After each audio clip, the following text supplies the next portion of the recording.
अखिल भारतीय मराठा महासंघ महाराष्ट्र प्रदेश उपाध्यक्ष रेखा कोंडे याच्या वतीने आज मराठा समाजातली आपली एक भगिनी वैष्णवी हगवणे हिचा हुंडाबळीमुळे मृत्यू झाला।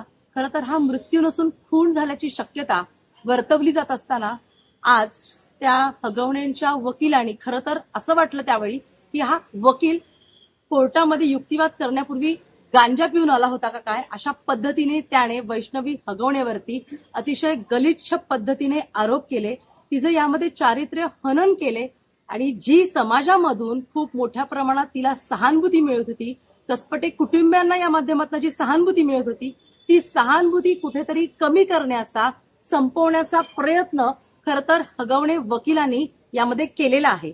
हा केविलवाणा प्रयत्न त्यांचा नक्कीच फसणार आहे, कारण जेव्हा महिलांवरती असे अत्याचार होतात, हिंसाचार होतात आणि त्यामध्ये जर त्या मुलीवरती बळजबरी झाली किंवा तिची हत्या झाली तर यामध्ये त्या मुलीला अडकवण्यासाठी फक्त एकच सोपं माध्यम असतं, ते म्हणजे तिच्या चारित्र्यावरती शिंतोडे उडवणं। हे काम त्या वकिलानं अगदी जबाबदारीने पार पाडलेलं आहे आणि समस्त मराठा समाज आणि समस्त महिला वर्ग याचा तीव्र निषेध आता व्यक्त करत आहे। खरोखर त्या वकिलांची दया आली जेव्हा ते म्हणाले की 4 चापट्या मारल्या म्हणजे तो हिंसाचार होत नाही। लाज वाटली पाहिजे त्या वकिलांना हे वक्तव्य करताना, कारण कौटुंबिक हिंसाचार कायद्यामध्येच यासाठी तरतूद केलेली आहे, शिक्षेची तरतूद आहे। जेव्हा कौटुंबिक हिंसाचारमध्ये मारहाण, शिवीगाळ, वेगवेगळ्या पद्धतीचे आरोप जेव्हा होतात आणि जेव्हा पैशांच्या लेनदेनमध्ये सुद्धा फसवणूक केली जाते तेव्हा तो कौटुंबिक हिंसाचार कायद्याच्या अंतर्गत येतो।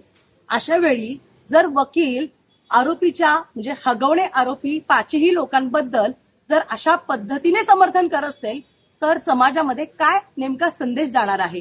यातून एकच दिसतं की महिलांनी तक्रार द्यायला पुढे यायचं की नाही आणि याबाबत न्याय मिळणार की नाही अशी शंका या उपस्थित होते। त्यांनी जे काही म्हटलेलं आहे की तिचे काही चॅट सापडले एखाद्या व्यक्तीबरोबर ती बोलतानाचे किंवा तिचे काहीतरी त्या व्यक्तीशी संबंध असावेत अशी शक्यता त्यांनी वर्तवली आहे, पण अजूनपर्यंत त्यांनी कोर्टाकडे म्हणजे आज त्यांनी कोर्टाकडे या संदर्भात कोणतेही पुरावे सादर केलेले नाहीये। कोर्ट हे भावनेवर चालत नाही, कोर्ट हे पुराव्यांवरती चालतं आणि ते पुरावे त्यांना कोर्टात सादर करावे लागतील, ते सिद्ध करावे लागतील। आणि या संदर्भामध्ये जेव्हा ते वकील म्हणतात की तिचं चॅट कोणाबरोबर तरी होतं आणि ते तिच्या नवऱ्याला सापडलं, म्हणजे त्याचा अर्थ असा होत नाही की तुम्ही तिला जीवे मारणं किंवा तुम्ही तिला संपवून टाकणं।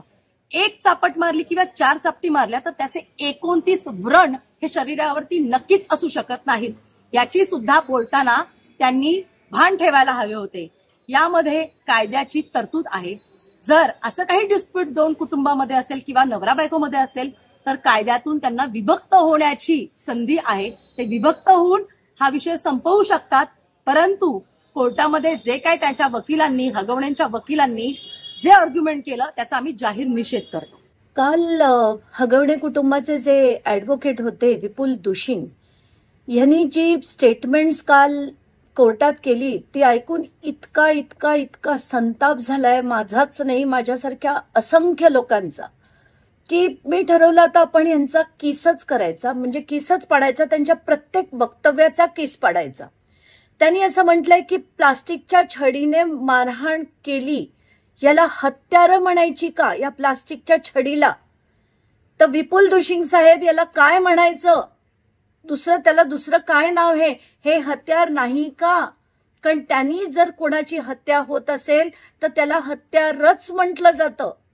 दुसरं म्हणाले की नवऱ्याने बायकोच्या कानाखाली मारणं म्हणजे छळ आहे का? विपुल दुशिंग साहेब, you are an officer of the court. तुम्ही असं असताना वाटेल ते जे बोललात, तुम्ही डोमेस्टिक व्हायलन्सचं समर्थन करताय का? डोमेस्टिक व्हायलन्सच्या विरुद्ध जे कायदे आलेत त्याची काही कारणं आहेत। शाब्दिक सुद्धा जर असं कोणी म्हणालं तर त्याला सुद्धा डोमेस्टिक व्हायलन्स म्हटलं जातं। आणि कानाखाली मारणं म्हणजे नवऱ्याने जर कानाखाली मारलं तर त्याला छळ म्हणायचा का? हे तुमचं आर्ग्युमेंट, कोर्टातलं आर्ग्युमेंट।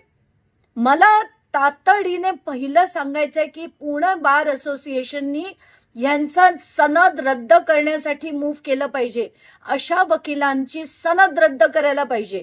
आणि कोण आहेत हे? आणि त्याच्यात ते तिच्या चारित्र्यावर शिंतोडे उडवतायत। आता म्हणून मी हे कोण वकील आहेत, काय काय केलंय, या सगळ्या गोष्टीचा आता खुलासा करणार आहे. त्यांच्या स्वतःबद्दल बोलूया. 3 वकील आहेत. त्या तिन्ही वकिलांवर प्राणघातक हल्ला केल्याची एक केस होती आणि त्याच्यावर त्यांना बेल मिळाली होती. तर हा त्यांच्यावरचा पहिला गुन्हा. आता ते कोणाकोणाच्या केसेस लढतात त्याच्याकडे बघू, कारण माझं जे डोकं फिरलं होतं काल त्यांचं सगळं ते वक्तव्य ऐकून मी म्हटलं आता लोकांपुढे जाऊ दे की हा विपुल दुशिंग कोण आहे. त्यांनी 39 मुलींच्या मॉलेस्टेशनची केस होती. 39 मुलींच्या मॉलेस्टेशनची केस एका झेडपीच्या शाळेतली होती, जी प्रिन्सिपलनी एका शिक्षकावर केली होती. त्याच्यासाठी लढणारे आणि त्याला पॉक्सोतून सोडवणारे हे महादिग्गज विपुल दुशिंग. आता यांनी काय केलं होतं की त्या टीचरच्या विरुद्ध फक्त आधी एक्सप्लेनेशन दिलं नाही अरेस्टचं, म्हणून त्यांना सोडवण्यात आलं. हे इतके विद्वान आपले विपुल दुशिंग. दुसरी केस, तुम्हाला राहुल शेट्टीचं ते गाजलेलं प्रकरण कदाचित आठवत असेल लोणावळ्यातलं. त्याच्यातले जे 9च्या 9 अक्युज्ड सोडवले गेले होते त्यांना सोडवणारे विपुल दुशिंग. तिसरं, पोर्शेची आत्ताची मागच्या वर्षीची घटना ज्याच्यात ब्लड सॅम्पल बदलली गेली, त्याच्यातले जे एक डॉक्टर होते त्यांच्यासाठी लढणारे विपुल दुशिंग.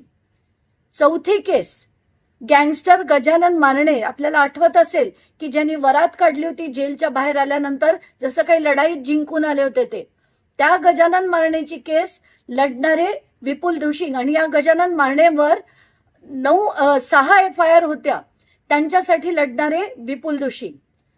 5वा, गँगस्टर संतोष शिंदे आणि प्रवीण कुंजीर, ही जी अप्पा लोंढे मर्डर केस होती त्या गँगस्टरसाठी लढणारे विपुल दुशिंग. आता हे विपुल दुशिंग येणार, वाटेल ते बोलणार. ती प्लास्टिकची छडी काय हत्यार आहे का, तिला नवऱ्याने थप्पड मारली म्हणजे डोमेस्टिक व्हायलन्स केला तर त्याचं पण समर्थन करतायत का. मला माध्यमांना सांगायचंय, विपुल दुशिंगांच्या घरी जा, त्यांच्या पत्नींना विचारा की यांनी जे आता विधान केलंय ते तुम्हाला मान्य आहे का. आणि बार असोसिएशनला माझी कळकळीची विनंती आहे आणि महिला आयोगाला सुद्धा की हे वक्तव्य जे त्यांचं होतं डोमेस्टिक व्हायलन्सला समर्थन करणारं, याच्या बेसिसवर त्यांच्यावर सुमोटो ऍक्शन घ्या. आता सुमोटो नाही, मी तर तुम्हाला विनंती करतेय, तर तुम्ही ती विनंतीचा मान देऊन त्यांच्यावर ऍक्शन, इन्व्हेस्टिगेशन, त्यांच्या वक्तव्यावर इन्व्हेस्टिगेशन.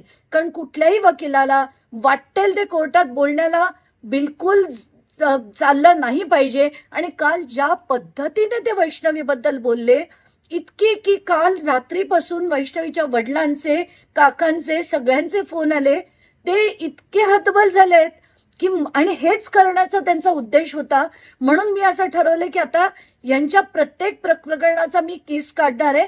आणि खरं तर मला वाटतं सुप्रिया सुळे म्हणाल्या होत्या की खरं तर कुठल्याही वकिलांनी यांची केस हगवण्यांची लढली नाही पाहिजे. असं असताना हे कोण आहेत हे वकील.